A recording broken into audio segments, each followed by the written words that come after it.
안녕하세요. 코아 투더골드문 진행의 이정원입니다.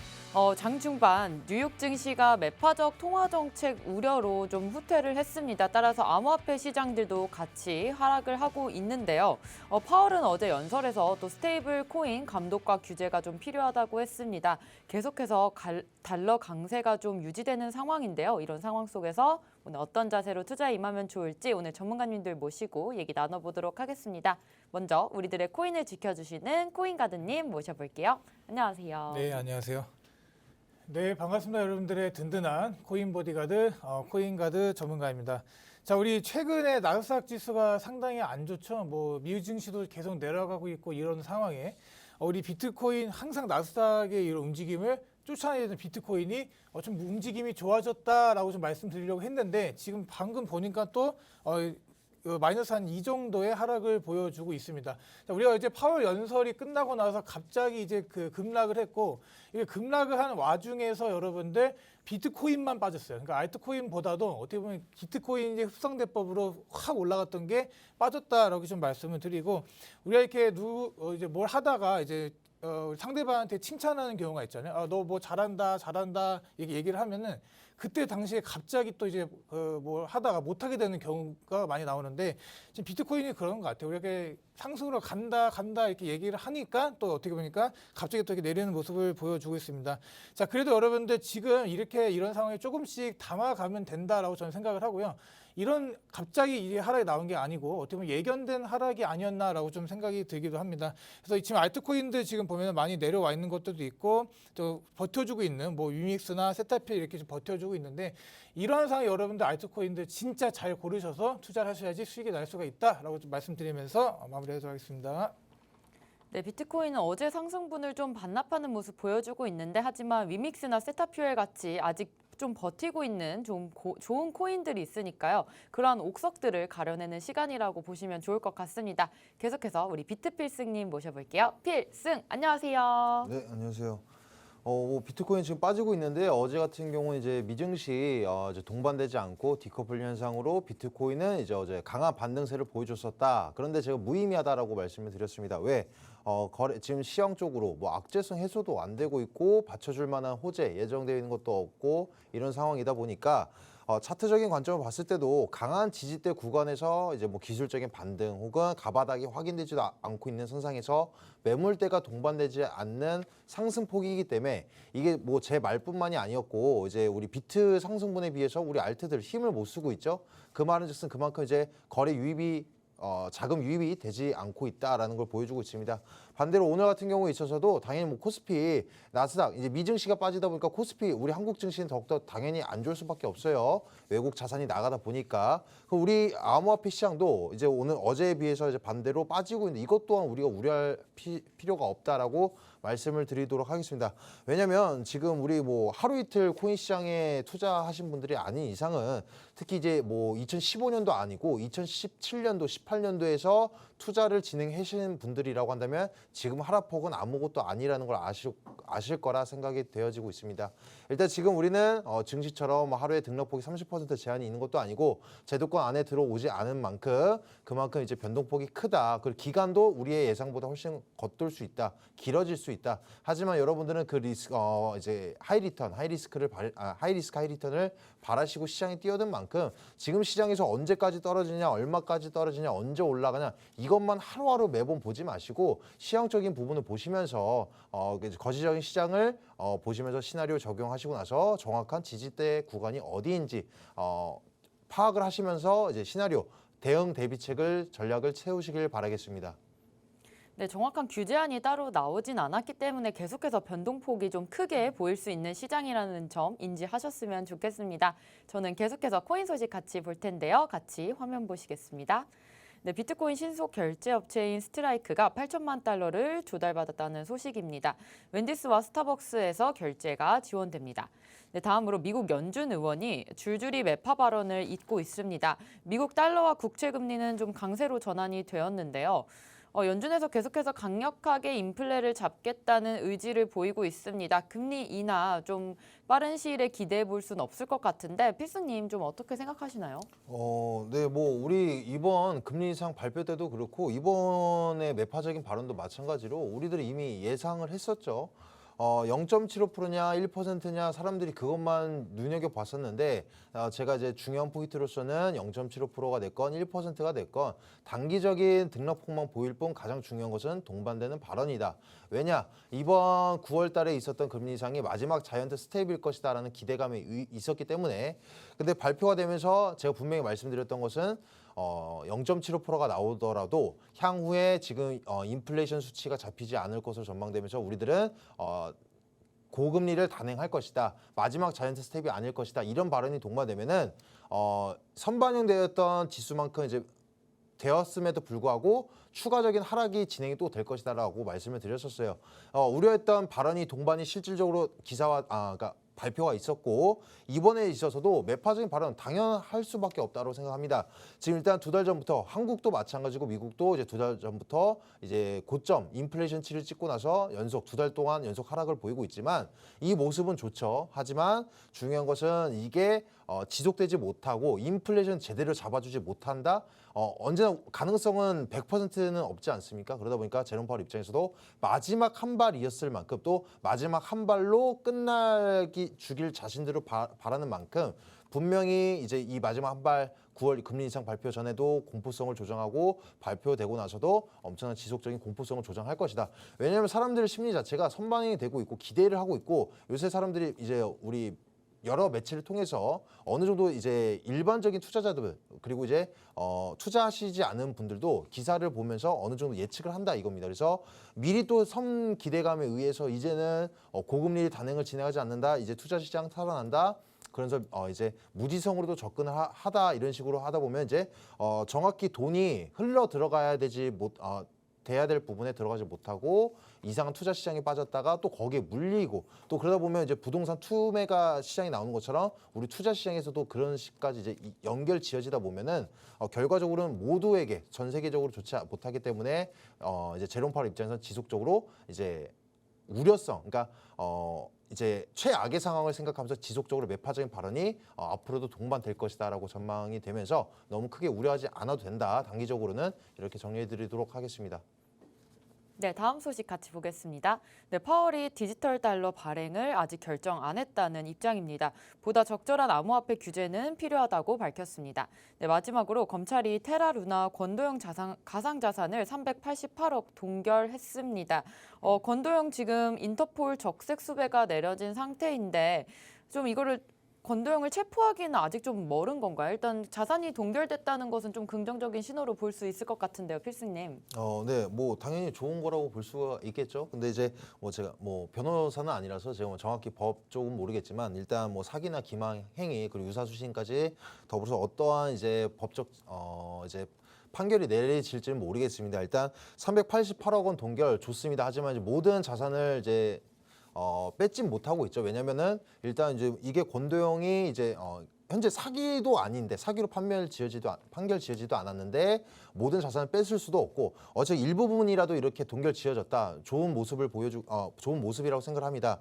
하지만 일단 우리가 가장 기대하는 것은 어쨌든 이제 판결까지 그러니까 종결이 어떻게 지어지냐 이거겠지만 시간은 오래 걸릴 것이다. 일단 우리나라도 마찬가지고 우리 선도주자인 이제 기축 나라인 미국에서도 가상자산에 대해서 지금 리플 소송만 보더라도 너무 긴 시간 동안 그러니까 증권이냐 마냐 지금 분류가 되지 못하고 있는 상황에서 대한민국인 우리나라에서 먼저 새로운 법을 만들어내면서 시행하기는 조금 어려울 것으로 예측되면서 기대해 볼 수 있는 것은 1차적으로 일단 이번 달 말이나 혹은 이제 내년 2월쯤에 예측하고 있는데 CFTC라고 해서 미국 상품거래위원회에서 나오는 이제 가상자산 관련된 법안이 나올 겁니다. 그거를 이제 기준점으로서 우리나라에서도 1차적인 뭐 판결이 나오지 않을까라고 나름 기대를 해보고 있고요. 일단 그래서 우리가 볼 거는 루나 권도영 어떻게 되냐 이것만 보지 마시고 CFTC에서 어떠한 가상자산 관련된 법안이 나오냐 이거를 먼저 눈여겨보시면 어느 정도 우리가 루나 권도영 대표에 대해서도 이제 예측을 해볼 수 있다. 어떤 판결이 되어질지 예측해볼 수 있다라고 말씀드리도록 하겠습니다. 네, 오늘 필승 전문가님과 또 코인 소식 같이 알아봤습니다. 항상 시장에 어떤 이슈들이 있는지 저희 투더골드문과 함께 해주시면 좋을 것 같습니다. 저희는 계속해서 썰전 코너 이어갈 텐데요. 오늘 주제 바로 비트코인은 성장통을 겪는 중 규제안이 필요하다에 대해서 얘기 나눠보도록 하겠습니다. 달러가 계속해서 오르면서 이번에 파운드 폭락이 좀 두드러졌습니다. 유로화도 폭락을 예상을 하고 있는데 이렇게 킹달러 현상이 계속해서 지속이 되면 아무래도 좀 다른 해지 수단이 필요할 것 같은데 그 부분 우리 비트코인이 좀 채워주지 않을까 싶은데요. 필수님 이 부분 좀 더 설명해 주시죠. 네, 뭐 어제도 이제 파운드, 영국의 이제 파운드화가 엄청난 대폭락을 했다. 사상 최저치를 기록을 했습니다. 물론 지금 뭐 위안화도, 엔화도, 뭐 엔화는 뭐 이미 25년 전부터 계속적으로 이제 엔저 시대가 계속 왔기 때문에 엔화는 배제를 하고 유로화나 위안화 지금 다 같이 힘을 못 쓰고 있죠. 그래서 달러가 계속적으로 힘을 쓸 수밖에 없어요. 그러니까 이걸 잡아줄 수 있는 것은 결국엔 또 다른 화폐 화폐가 있어야 되는데 이 화폐들이 힘을 못 쓰고 있다 보니까 단기간 안에 이게 무슨 증권도 이제 증시도 아니고 지속적으로 미친 듯한 상승폭을 계속 보이고 있다. 연이어서. 그래서 이제 파운드화까지도 영국의 파운드화가 엄청나게 폭락을 하다 보니까 이제 사람들이 예측하는 것은 비트코인의 구매, 그러니까 수요도가 증가할 것이다라고 기사화가 됐는데 실질적으로 사상 최저치를 찍은 파운드가 사상 최저치를 찍은 날 파운드 대비 비트코인의 거래량이 1150% 증가세를 보였습니다. 이게 예상이 아니라 실질적으로 눈에 보여졌다 이겁니다. 그래서 당연한 거다. 우리가 예를 들어서 러시아 전쟁 때만 하더라도 그때 막 비트코인에 대한 호재로서 작용이 잠깐 일시적이었지만 진행이 됐잖아요. 왜냐하면 자신들의 은행이 정부와 그리고 은행이 이제 등급이 낮아지고 이제 화폐 가치가 그로 인해서 50% 이상 하락을 하다 보니까 사람들 입장에서는 당연히 루블화를 갖고 있지 않겠죠. 금으로 바꾼다던가 차라리 비트코인을 바꾸는 것이 오히려 낫고 송금 결제도 이제 스위프트 배제가 되다 보니까 다른 나라에 이제 보내기도 힘들다 보니까 당연히 비트코인이 훨씬 더 편리하다 이겁니다. 가격 방어도 훨씬 수월하고 그런 것처럼 이제 아프리카 같은 이제 개발도상국들 나라에서도 이제 투자 시장에 뛰어들고 있는 시장임으로써 수요도가 증가를 하고 있고 또 짐바브웨처럼 이제 인플레이션이 아니라 경제 침체까지 동반되는 이런 나라 있죠. 혹은 디폴트를 최근에 선언한 나라들 같은 입장에서는 왜 디폴트를 선언했냐? 킹달러, 그러니까 계속 달러의 값어치가 상승하는데 자신들이 가지고 있는 외환 보유액이 바닥이 난다. 바닥이 나고 나서 더 이상 우리가 방어할 수 있는 수단이 없다라고 한다면 특히 이제 나라 대 나라끼리 빚까지 진 상태라고 한다면 당연히 나라는 부도가 될 수밖에 없죠. 기업과 마찬가지로. 그런 나라 입장에서는 자국민들은 어떻습니까? 자신들은 평범하게 나는 노동을 통해서 이제 월급을 통해서 밥 먹고 평범한 생활을 영위를 하다가 나라 자체가 망해서 내가 지금 일을 해도 벌어들인 이 화폐가 값어치가 없다라고 한다면 일을 할 의미가 있을까요? 그럼 더더욱이나 이 나라는 결국 국민에게서 나오는 힘이 국민에게서 나오는 것인데 국민들이 힘을 못 쓰다 보면은 앞으로도 이제 다시 회생할 가능성이 저조하겠죠. 그러다 보니까 국민들 입장에서는 이런 디폴트 선언한 나라들 입장에서도 자신들의 화폐보다는 암호화폐에 대한 수요도가 증가한 것은 당연한 현상이다. 그래서 우리가 지금 같은 이러한 시점에서는 해지 수단으로서 암호화폐, 비트코인이 해지 수단이다라고 말하는 것을 실질적으로 이제 눈에 보여주는 사례이지 않을까라고 정리해드리도록 하겠습니다. 네, 달러 강세가 계속 지속됨에 따라서 유로화나 또 파운드까지 힘을 못 쓰고 있는 추세인 것 같은데요. 지금 파운드 대비해서 비트코인의 거래량이 1150%가 증가했을 정도로 정말 많은 거래량을 좀 동반하고 있는 것 같습니다. 이렇게 달러 보유량이 좀 적은 나라들은 계속해서 이렇게 달러가 유출이 된다면 아무래도 다른 쪽으로 좀 화폐 가치를 좀 찾을 수 있을 것 같은데 그 부분은 비트코인에서 좀 볼 수 있을 것 같습니다. 다른 나라들에서도 방안을 찾고 있는 만큼 우리 시장이 조금 더 활발해지면서 거래량이 좀 더 늘어나고 또 유동성도 좀 늘어날 것으로 보이고 있는데요. 비트코인 계속 뭐 좋은 흐름을 유지할 것 같습니다만 단기적으로는 상황은 지금 하락하고 있는 추세이긴 합니다. 어쨌든 미증시와 같이 커플링되는 현상이 보였는데 요즘 들어서 좀 디커플링 현상 보이고 있습니다. 가드님 좀 설명해 주시죠. 최근에 좀 가장 큰 호재라고 좀 봤던 이제 이더리움 뭐지 아무 일도 없었죠. 그런 것도 마찬가지고 이제 FOMC 자이언트 스텝 뭐 0.75 이상을 올리겠다 이렇게 좀 상황이 나오면서 계속 이제 두들겨 맞았습니다. 두들겨 맞았던 이 비트코인 지금 주봉을 보시면 살짝 이 2,700선 위에서 그래도 힘겹게 버티고 있습니다. 근데 우리가 이 부분을 계속 버틸 것인지 아니면 더 뚫고 내려갈 것인지에서 여러분들이 좀 잘 보셔야 되는데, 여러분들이 이렇게 지금 이제 호재, 악재 이런 것들이 대부분 다 이제 해소가 됐다라고 여러분들이 보시면 될 것 같습니다. 우리가 마의 9월이라고 제가 말씀드렸고 9월이 거의 끝나간 이 와중에 비트코인의 가격은 한파동이 내려왔지만 그래도 잘 버텨주고 있다를 여러분들이 잘 보시면 될 것 같습니다. 자, 그래서 우리가 이제 뭐 성급한 판단일 수도 있습니다. 우리가 이제 제2의 달러로 가는가 이렇게 좀 비트코인이 판단할 수 있는데, 지금 금리 인하 이런 시기를 여러분들 잘 보셔야 돼요. 그래서 지금 금리 인하가 여러분들 당장에 올까요? 당장에 절대로 올 수 없다라고 저는 생각이 드는데, 요즘 같은 이런 금리 인상 시기에 다 이제 달러들을 회수하고 막 그러다 보니까 지금 이제 달러의 가치나 이런 것들이 달러가 환율이 너무나도 오르고 있는 상황입니다. 이게 또 우리나라에 좋지는 않은 상황인데, 그래서 이런 상황이 오고 금리가 오르다 이렇게 보니까 이제 비트코인이나 이런 자산들, 주식 이런 것들이 단연코 떨어지는 게 맞다라고 이렇게 뭐 생각들을 많이 하고 계시고 여러 분석들이 나오고 그러는데, 여러분 이 말이 틀린 말은 아닙니다. 당연히 이제 맞는 말이고, 시장에 이제 풀렸던 이런 돈들이 다 이제 회수가 되는데 어떻게 지금 뭐 자산이 이런 게 버틸까요? 그런데도 지금 우리가 이제 또 어떻게 보면 미국 연준의 이런 이제 페드에서 계속 이런 센 발언들을 이제 나오면서 지금 시장에 있는 투자자들이 좀 약간 겁을 먹은 상황이기도 합니다. 그렇기 때문에 다르게 생각을 해보면 지금처럼 이런 시기에 여러분들이 매우 공격적인 이런 금리 인상들이 조금씩 이제 완화되기 시작하는 이 시점이 여러분들 어떻게 보면은 우리들 자산 시장이 좀 훈풍을 부를 수 있는 시기가 아닐까라고 생각이 드는데,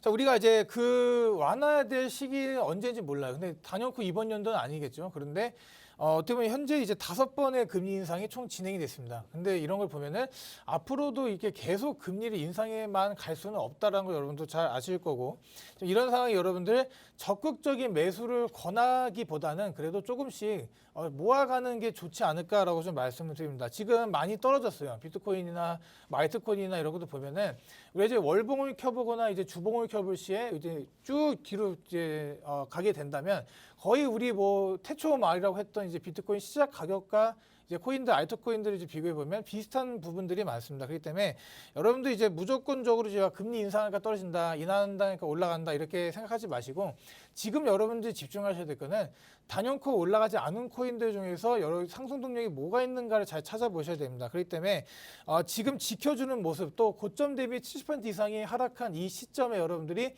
제일 중요한 거는 차트이고, 차트에서도 여러분들이 제일 중요하게 보실 거는 이 단기간의 상승 동력을 살아 있는가를 여러분들 캐치내실 줄 알아야 된다라고 말씀드리고, 투자에 있어서 여러분들 무조건적인 건 없습니다. 우리가 이제 실패를 할 수도 있고요. 뭐 단기적으로 올라간다고 판단이 돼갖고 들어갔는데 이게 내려가. 그럼 괜찮습니다, 여러분들. 어차피 많은 이제 최고점에 산 코인이 아니기 때문에 여러분들이 조금씩 비중 조절 잘 해서 나가신다면 수익 보는데 크게 어려움이 없을 거라고 생각이 들고, 지금 이런 시점, 이런 상황에서도 이제 비트코인 맥시멀리스트라고 불리는 우리 비트코인의 대장이라 불리는 이제 마이클 세일러는 계속해서 비트코인을 사서 모으고 있습니다. 이런 것들을 볼 때 이런 대기업의 뭐 회장이나 이런 사람들, 물론 비트코인 때문에 유명해진 회사이긴 합니다. 그런데 이런 사람들이 그냥 아무 생각 없이 이런 비트코인을 사서 모은다는 게 어떻게 보면 더 말이 안 되지 않을까라고 좀 말씀을 드리고, 뭐 지금 비트코인 이제 해시레이트도 좀 올라가고 있는 상황. 우리가 이제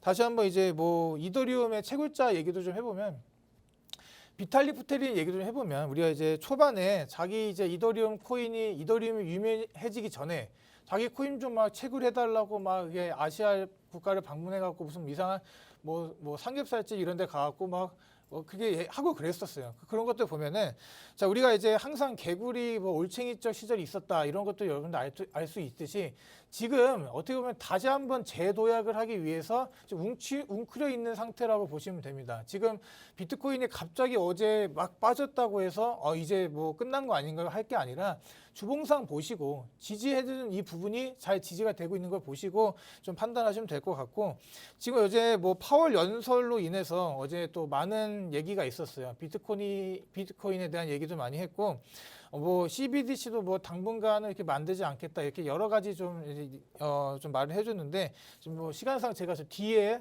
좀 자세히 좀 말씀드리도록 하겠습니다. 네. 네, 현재 비트코인 주봉을 봤을 때 2,700만 원 선 조금 힘겹게 버텨주는 모습인데요. 이럴 때일수록 우리가 적극적 매수보다는 조금 더 모아가는 전략을 취하라는 말씀 주셨습니다. 마의 9월 거의 지나가고 있는데요. 비트코인 가격 지금 내려가고는 있지만 아직까지는 제2의 달러가 될 수는 없을 겁니다. 하지만 이것을 좀 기대해보자는 의미로 좀 말씀을 드렸고요. 금리 인하 시기는 당장 올 수는 없겠지만 좀 완화가 될 시기에 또 비트코인도 같이 훈풍이 올 것이라는 점, 그리고 아직 출발하지 않은 코인들 많기 때문에 좀 상승 동력이 보이는 코인들 좀 집중 공략해서 투자하시면 좋을 것 같습니다. 비트코인 다시금 떨어지는 모습 보이고 있지만 우리가 또 반등도 기대해 볼 수 있겠습니다. 좀 뭐 얼마 정도 저항대 좀 뚫어주면은 우리가 반등을 좀 기대해 볼 수 있을까요, 필승님? 네, 일단 지금 차트적인 관점으로 보냐, 일단 큰 틀로 봤을 때는 거시적인 시황을 보냐, 아니면 차트적인 관점을 보냐 이렇게 설정을 해봐야 되겠는데, 일단 뭐 큰 틀로 이제 예정되는 지표로서는 CPI, 10월 CPI까지는 차트적인 관점을 보시고요. 그 다음에 이제 그 CPI 이후에서는 12월에 이제 금리 인상 발표 때가 되겠죠. 그 사이사이는 이제 차트적인 관점을 보시면 되겠습니다. 일단 현재 차트적인 관점을 봤을 때 그래서 지금 단기적으로 올라간다는 거냐 내려간다는 거냐라고 봤을 때는 지금 일단 매물대가 동반되지 않아서 여러분들이 하루하루 비트코인을 맞추려고도 하지 마세요. 일단 삼각 수렴되고 있는 부분에서도 기술적인 반등 구간이 아님에도 반등이 과하게 나와주고 있고, 반등이 과하게 나왔음에도 불구하고 알트 시장은 힘을 못 쓰고 있고, 또 지금 빠질 자리가 아닌데 막 이제 과하게 빠지고 있다.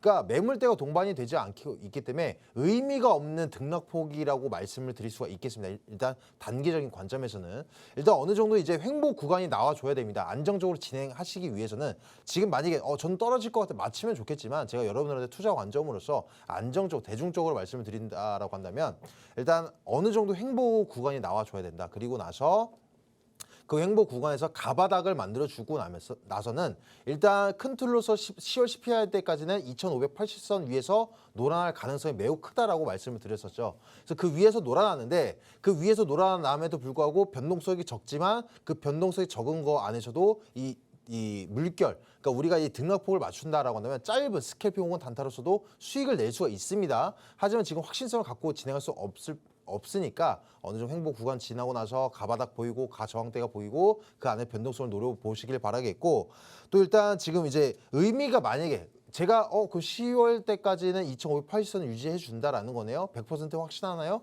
100%는 없습니다. 예정되어 있지 못한 지표가 악재가 나올 수도 있겠고요. 만약에 예정되어 있지 않은 악재가 나오지도 않았고 그냥 어떤 강한 이슈도 없음에도 불구하고 만약에 차트적으로 2580선이 빠진다? 그럼 정말 위험한 신호가 될 겁니다. 반대로 2580선이 깨지지 않을 거 전망되고 있는데 지금 뭐 악재도 없는데 빠진다? 그러면 지금 이제 과대 낙폭이 또 연출이 단기적으로 나올 수 있다라는 얘기가 되겠지만, 그런 일은 거의 저조하다라고 보여지고 있고요. 일단 이제 강한 매물대가 동반된 지지 라인이 2580선이고 나서 CPI 기점 내외 혹은 11월의 금리 인상적 내외로서 분명한 큰 움직임을 보일 겁니다. 큰 움직임을 보이고 나서는 그때 또 우리가 관망 추세를 보이시다가 유지해주지 못하냐에 따라서 단기적 수익적 관점의 차트적인 지지대 저항대 라인을 다시 매물대가 동반된 저항대 라인을 그어보시면서 또 그 안에서 단기적인 포지션을 이어갈 수 있다. 한마디로 정리해 드려보자면 올해 말까지는 장기적인 투자 관점, 나는 나의 관점이 짙습니다. 나의 틀이 이제 굵습니다라고 하신다면 그렇게 하셔도 되겠지만, 제가 바라는 것은 비교적 안전한 것이 단타성 관점으로서 이제 짧은 포지션으로 높은 수익치가 아니라 이제 적은 기대치 수익률로서 이제 매매를 정리하고 나오는 것이 오히려 더 안전하다라고 말씀을 드리도록 하겠습니다. 네, 10월 CPI 발표가 나오기 전까지는 좀 차트적 관점 보시는 것을 추천드린다는 말씀 주셨는데요. 지금 매물대가 동반되지 않은 움직임이기 때문에 이런 움직임에 너무 좀 흔들리지 않으셨으면 좋겠다는 말씀 주셨습니다. 지금 의미가 없는 등락폭이기 때문에 안정적으로 차트가 좀 보일 때 그때 매수하시는 것을 추천드리겠고요. 지금 차트적으로는 2,580만 원이 좀 깨진다면 위험하다는 말씀 주셨지만 그럴 가능성은 좀 적어 보입니다. 그 부분 지켜주는지 보고 우리 10월 CPI CPI까지는 좀 관망하는 추세로 가셨으면 좋을 것 같은데요. 비트코인 어제도 파월이 발언을 했지만 디지털 통화에서도 얘기를 나누고 있습니다. 지금 전통 은행권 인사들의 시각도 좀 알아보면 좋겠는데요. 가드님 좀 설명해 주시죠.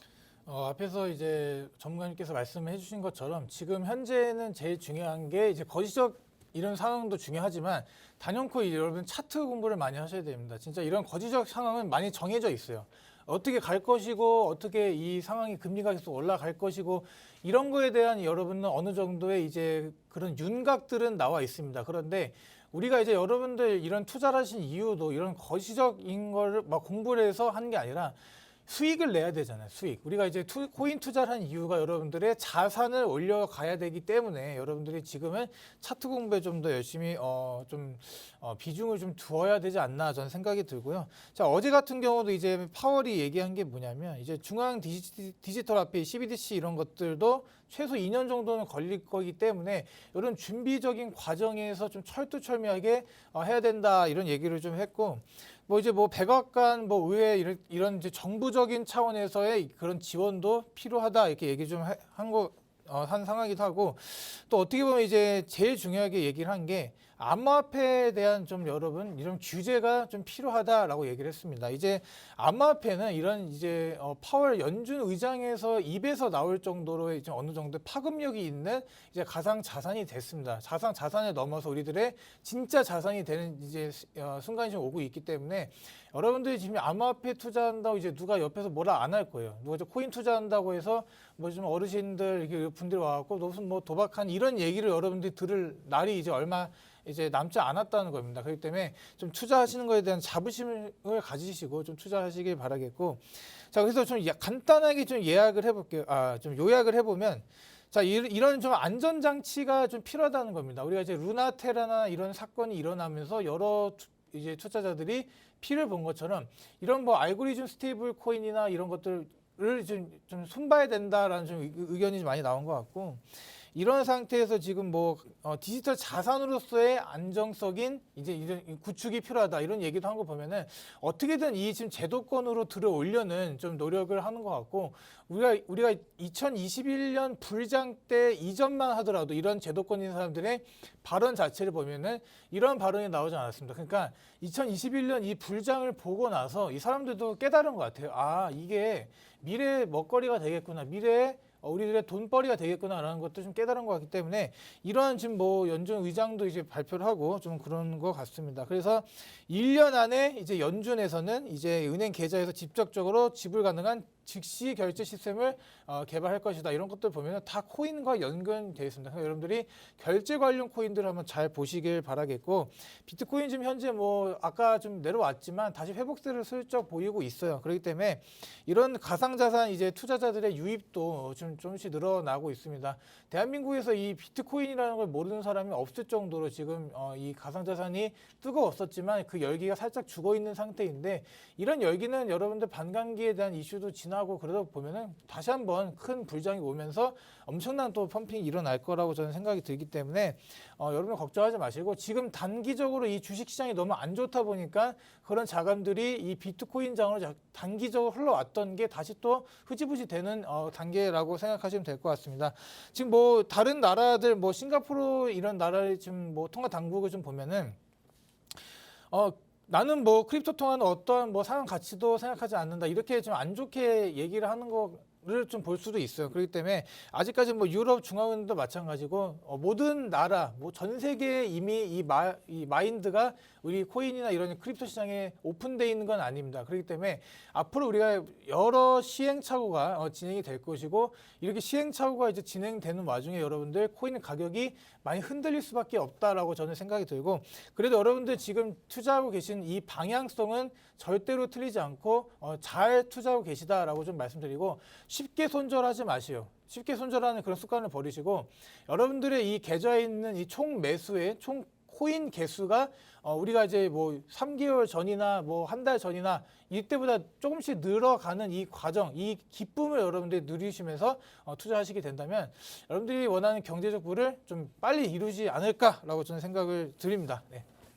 네, 오히려 이런 시점에서 차트 공부를 좀 많이 해야 된다는 말씀 주셨는데요. 어제 파월이 또 CBDC 발언을 했고 최소 2년은 좀 걸릴 것이라는 말도 했겠지만 또 준비 과정에서 좀 철두철미해야 된다는 말도 했습니다. 암호화폐라는 이런 분야가 파월의 입에서 나왔다는 것 자체만으로도 어쨌든 가상자산에서 조금 더 우리가 좀 주로 생각할 수 있는 자산의 형태로 좀 올라온 것 같은데요. 사실상 지금 우리 시장에서는 총 코인 개수를 좀 늘리는 방안으로 조금씩 분할 매수하시면서 코인을 모아간다는 방향으로 좀 접근하시면 좋을 것 같습니다. 오늘 이렇게 비트코인 성장통 겪는 중이다, 규제안이 필요하다에 대해서 얘기 나눠봤습니다. 저희는 잠시 후에 코인스쿨로 돌아오겠습니다.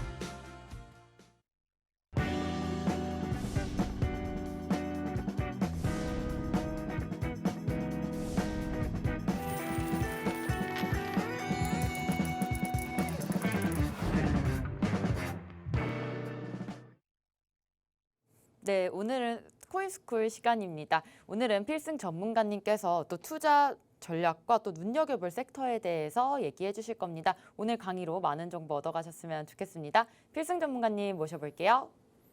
네, 안녕하세요. 요새 뭐 기사 계속 보시면 주식도 마찬가지고 우리 암호화폐 시장도 마찬가지고 원천적인 악재가 똑같습니다. 그래서 쓸데없는 이슈를 계속적으로 보기보다는 우리가 이제 조금 나무를 보기보다는 좀 더욱더 큰 거시적인 이제 숲을 보자라는 차원에서 오늘 이제 뭐 기축통화 그리고 디지털 화폐, 양자 컴퓨터 그리고 섹터, 눈여겨볼 만한 섹터 그리고 우려되는 섹터에 대해서도 말씀을 드려보면서 마지막으로 이제 투자 관점에 대해서도 알려드리도록 하겠습니다.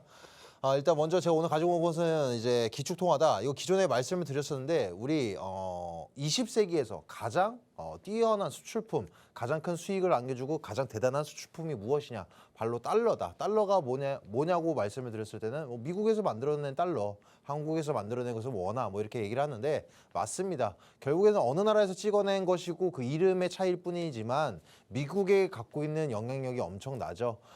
기축통화의 애초에는 이제 근본 이제로서 얘네들도 단순히 우리가 국방력이 세니까 너네 나를 이길 수 없어 힘으로 밀어붙이면서 우리가 기축통화 하겠어가 아니라 보여주기 식도 존재를 해야 되겠지만 분명 명분이 있어야 되면서 현물과 연동을 했다라는 거죠. 코인도 똑같아요. 우리 스테이블 코인을 예를 들어 보면 더욱더 설명이 쉬울 것 같은데 코인도 무한정 찍어낼 수 물론 이제 제한된 비트코인 같이 제한된 코인도 있겠지만 스테이블 코인처럼 막 무제한으로 찍어낼 수 있습니다. 달러도 마찬가지로 중국에서 이제 화폐 조폐 공장에서 마음대로 계속적으로 찍어내면은 달러를 무한정으로 찍어낼 수 있어요. 그러다 보면은 다른 나라들에서 당연히 반감을 사겠죠. 니네가 뭔데 뭐하러 이렇게 너네들이 기축 통하냐. 그래서 이제 처음에는 근본 이제로서 자리매김을 하다가 무슨 문제가 터지냐. 가장 큰 사건이 이제 월남 전쟁을 통해서 미국이 전쟁을 치르다 보니까 너무 많은 큰 돈을 쏟아붓는 거예요. 전쟁이 정말 돈으로 한다라고 할 정도로 정말 천문학적인 돈이 들어갑니다. 장기전이 되고 많은 전투에 참여를 하고 그러다 보니까 미국 입장에서는 돈이 부족하기 시작하겠죠. 미국 입장에서도 자신들이 내수 시장 안에서 모든 것을 해결하는 나라가 아니다 보니까 뭐 무기를 만들려고 하면 이제 뭐 철강은 다른 나라에서 사오고 이러다 보니까 달러를 찍어낼 수밖에 없었다. 근데 이제 의심을 사기 시작하죠. 특히 영국, 오늘 파운드화에 대해서 말씀드렸던 이 영국의 나라에서 너네 지금 달러 값어치 위치가 괜찮은 건 사실이냐?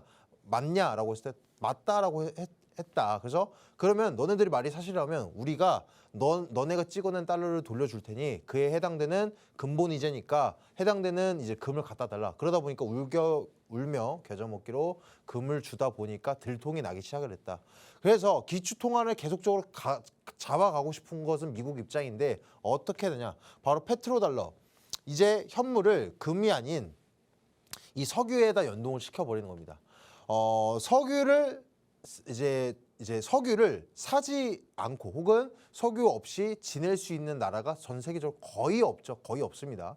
산업을 그러니까 기본적인 인프라, 전기도 돌아가려면 석유가 필요하고 기름이 필요하다 보니까 그 기름을 사기 위해서 무조건 달러로만으로서 이제 살 수 있게 만들다 보니까 다시 기축통화로서 자리매김을 가졌다. 그게 페트로달러인데, 자, 이것을 봤을 때 미국 입장에서는 이제 석유 연동이 되는 거예요. 지금 코로나 팬데믹 사태로 인해서 미국이 돈을 찍어냈죠. 근데 얘네들은 금과는 다르게 금과 마찬가지 제한적이지만 금보다는 매장량이 더욱더 많죠. 그리고 우리가 돈을 찍어냄으로써 코인도 마찬가지예요. 시가총액은 그대로인데 코인을 찍어냄으로써 당연히 시가총액이 값어치가 떨어질 수밖에 없겠죠. 반대로 소각시키면 희소성에 의해서 값어치가 더 올라가는 것처럼 우리 화폐도 마찬가지예요. 그래서 우리가 찍어내서 화폐 값어치가 떡락해? 그러면은 어떻게 석유를 그만큼 더 뽑아내면 됩니다. 그래서 진짜 실질적으로 사우디나 이런 데서 협약을, 야, 지금 우리가 지금 이런 상태이다 보니까 너네 석유를 조금 더 하루 뽑아내는 양을 더 늘려라, 줄여라, 그런 식으로 협의를 하면서 지속적으로 기축통화의 자리매김을 갖고 있습니다. 근데 지금 이제 사우디랑 이제 미국 입장에 좋지도 못하고, 최근에 보면은 기존에 100% 달러로만 결제가 됐다라고 한다면 지금은 사우디 입장에서는 이제 위안화로도 결제가 되고 있습니다. 항상 기축통화 얘기를 할 때 빠지지 않는 나라가 중국인데, 중국 같은 경우에는 지속적으로 미국의 이 기축통화 자리를 뺏기 위해서 엄청난 노력, 시간, 그리고 자금을 투입을 시키고 있습니다. 대표적인 예로서는 1대1로 정책. 1대1로 정책이 뭐냐면 중앙아시아 그리고 유럽을 잇는 육상 실크로드, 그리고 동남아시아와 유럽, 그리고 아프리카의 해상을 잇는 실크로드라고 말씀을 드릴 수 있겠는데, 쉽게 말해서 뭐 하나가 되는 거겠죠. 지금 우리나라 안에서만 돌고 도는 이 교통 인프라를 제공하는 것이 아니라 그러니까 크게 큰 인프라를 교통을 구축을 해놨는데 좋은 거다라고 볼 수 있겠지만, 이게 여기서 또 중국이 뭐가 있냐면, 자, 일단 1차적으로 석유에 관련돼서 위안화를 받아내고 있고, 또 중국 1대1로 정책을 펼치면서 뭘 하고 있냐? 얘네가 자기네가 그 시장을 먹겠다 이거예요. 얘네가 만들고 나면 우리가 이렇게 이제 하나의 지구촌으로서 너네들에게 제공할게, 이게 아니죠. 그에 따른 또 돈을 받을 것이고 자기가 이제 점차 이제 세계적인 입지를 키워 나가겠다. 일단 미국에서는 힘들 수밖에 없습니다. 지금 최정점에 모든 뭐 국방력이나 모든 분에서 최정점에 있지만 보존을 하기 위해서도 자금력이 그만큼 들어갈 거고, 또 신개발에 들어가기 위해서 신개발을 지속적으로 최첨단을 진행하기 위해서는 돈이 들어가는데, 중국 입장에서는 현재로서 미국보다는 조금 더 아래에 있죠. 모든 대다수의 면에 있어서. 그러다 보니까 이제 치고 올라가는 개발 쪽으로만 계속적으로 돈을 투입하면 되다 보니까 이게 50년이 걸릴지 500년이 걸릴지 알 수 없더라도 아무래도 미국 입장에서는 계속적으로 위태위태할 수밖에 없는 입장이 되겠습니다. 아무튼 지금 중국 1대1 정책을 간단하게 말씀을 드려보면, 자신들의 돈을 쓰고 자신들의 인력을 쓰고 하면서 이제 개발도상국들 나라들에게 돈이 없는데 같이 협약을 하죠. 우리가 돈 빌려줄게 진행을 해서, 만약에 그게 그 나라 입장에서 돈을 갚을 능력이 안 된다. 이자도 안 되고 그러다 보니까 이자도 안 되고 하다 보니까 이자도 안 되고 하다 보니까 결국에서는 이제 디폴트를 선언을 하고, 그러다 보면 너네 돈 갚을 능력 안 돼? 그러면 이제 너네가 만들어낸 우리 교통 인프라를 우리가 운영권 90년도 막 이런 식으로 뺏어가서 중국에서는 손해보지 않는 입장으로서 계속적으로 몸집도 키워나가고 세계를 먹으려고 하고 있는 노력을 하고 있다. 그래서 기축통화를 얘기를 드리면서 빠지지 않는 것이 바로 디지털 화폐가 되겠습니다. CBDC, 중국 같은 경우에 CNDC라고도 하고 있는데, 이 CBDC에 관련해서 제가 어제도 말씀드렸을 때 중국에서 지금 거의 유일하게 선두주자로서 디지털 화폐를 중국이 앞서 빨리 만들어내고 있는데, 보편화 작업을 하기 위한 실험 단계를 어제 기사화됐을 때는 이제 세계 실험 지역을 늘렸다. 근데 오늘 같은 경우 무슨 기사 나왔냐? 중국이 4개 국가의 20개 은행과 CBDC의 실사용의 테스트를 완료했다라는 기사까지 오늘 나왔어요. 엄청나게 시간을 들이고 엄청나게 시간 단축을 하기 위해서 이제 자금과 엄청난 노력을 기울이고 있다 이겁니다. 물론 먼저 만든다라고 해서 디지털 화폐 기축통화 자리매김하는 것은 아닙니다. 어쨌든 디지털 화폐가 만들어진다. 이 화폐 개혁이 일어난다. 화폐 전쟁까지 이어질 겁니다. 누가 먹을지는 알 수 없더라도 누가 선점할지 알 수 없더라도 중국이 엄청난 노력을 가하고 있다. 그리고 일단 지금 유럽에서도 호재로서 디지털 화폐에 대해서 이제 호의적인 얘기, 그러니까 호의적인 얘기가 나왔는데 EU, 그러니까 유럽 금융서비스위원회에서 내년에 디지털 화폐에 관련된 법안을 내세우겠다. 내년에 계획이다라고 내비쳤고 반대로 또 유럽 중앙은행에서는 BTC, 이 비트코인, 이 가상자산은 기존의 은행들을 위협을 가할 것이다라고 얘기를 내비쳤습니다. 이 말은 당연한 겁니다. 그래서 막 디지털 화폐가 만들어진다는 게 호재냐 악재냐라고 했을 때는 당연히 호재죠.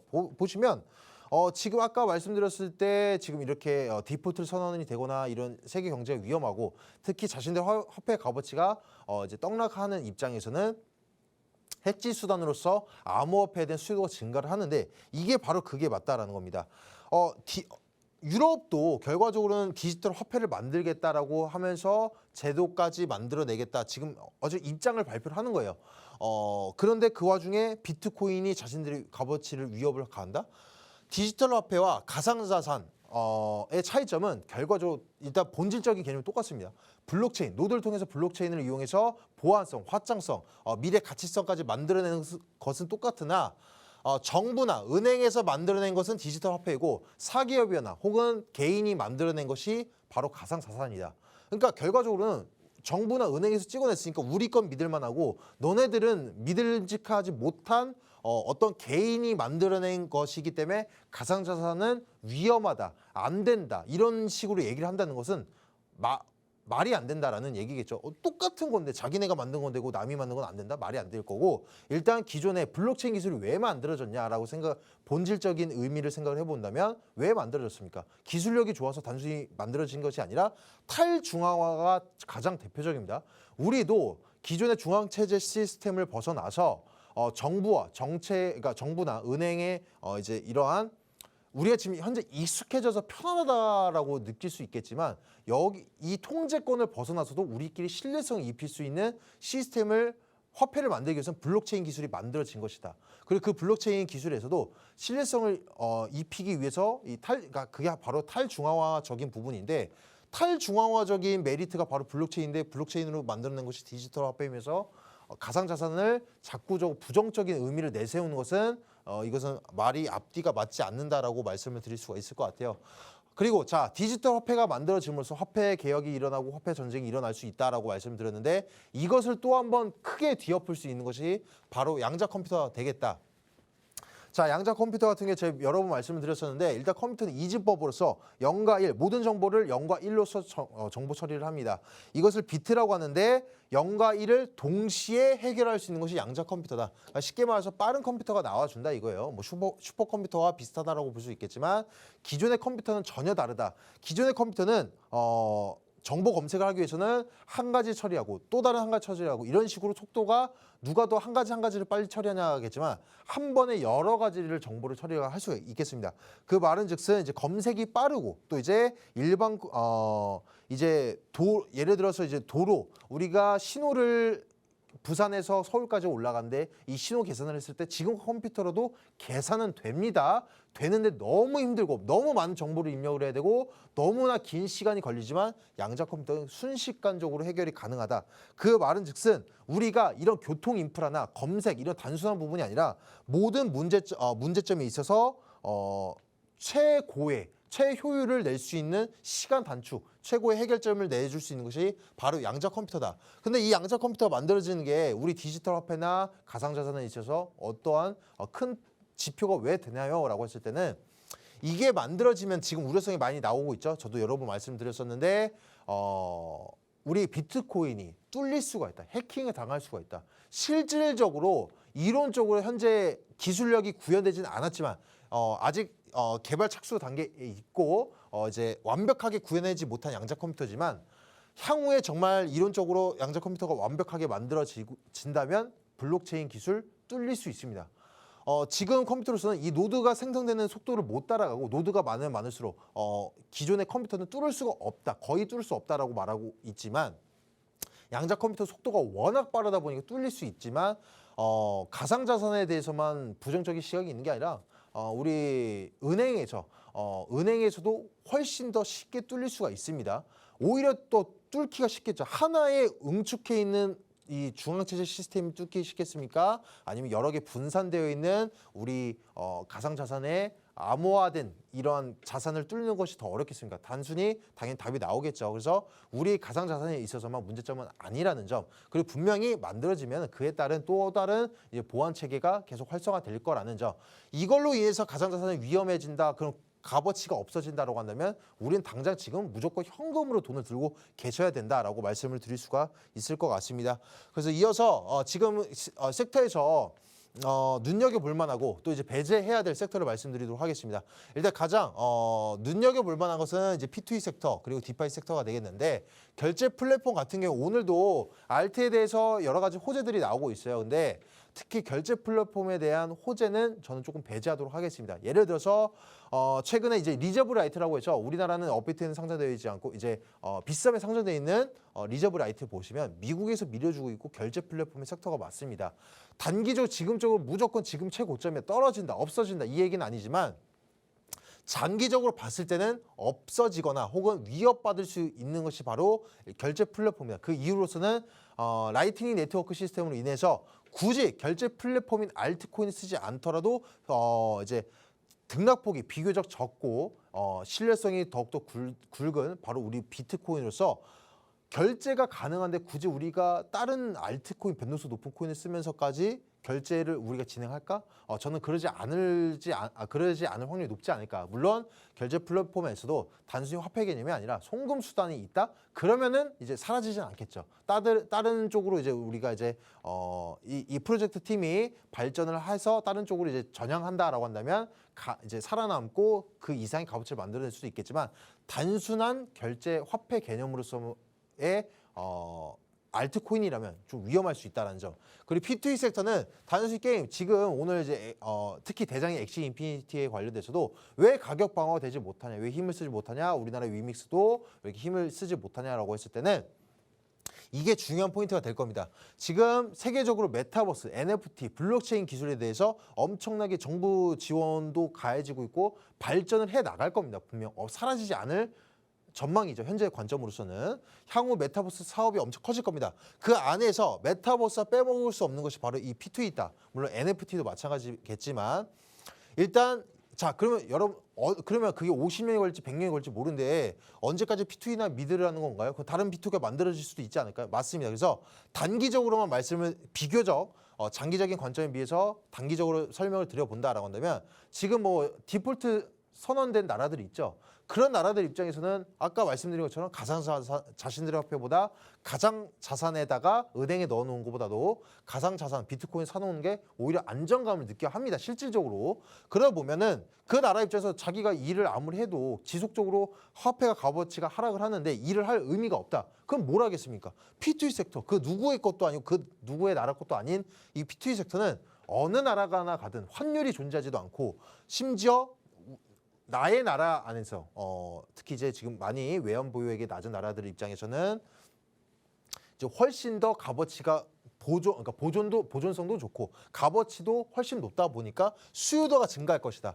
그로 인해서 P2E 섹터 시장이 살아나면서 암호화폐 전체적 시장을 끌어올릴 수 있는 힘이 있는 것이 바로 P2E 섹터와 디파이 섹터다. 그리고 자연스럽게 이 디파이 섹터도 자연스럽게 이제 비트코인 시장이 반등세가 나와주거나 상승장에 오면은 자연스럽게 활용성이 높아지면서 장기적으로 봤을 때는 좋은 섹터다라고 말씀을 드릴 수가 있겠습니다. 일단 섹터에 관련돼서 오늘 이제 저희 관점 간략하게 세 가지 부분에 대해서만 말씀을 드려봤는데 여러분들이 생각하시는 섹터에 대해서 다른 점이 있다라고 한다면 생각하시면서 기준점으로서 이제 같이 활용을 하시면 좋을 것 같다라고 말씀을 드리도록 하겠습니다. 네, 오늘 배우신 부분들 정리하면서 투자에 어떻게 도움이 될 수 있을지 생각해 보시면 좋을 것 같습니다. 좀 더 자세한 매매 방법과 차트 분석 저희가 오후 1시 반부터 이어갈 건데요. 오후 1시 반에 무료 방송으로 진행하고 있습니다. 함께 하실 수 있는 방법 안내해 드리겠습니다. 먼저 컴퓨터로 들어오실 분들은 박스경제TV 홈페이지에 들어오셔서 좌측 하단 보시면 투더골드문 배너가 있습니다. 배너를 클릭하시면 바로 전문가님들의 실시간 무료 방송을 함께 하실 수가 있고요.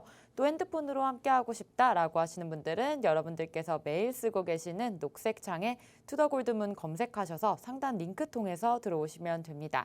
잠시 뒤 오후 1시 반부터 무료 방송 함께해 주시면 좋을 것 같고요. 저희가 오늘 준비한 방송은 여기까지입니다.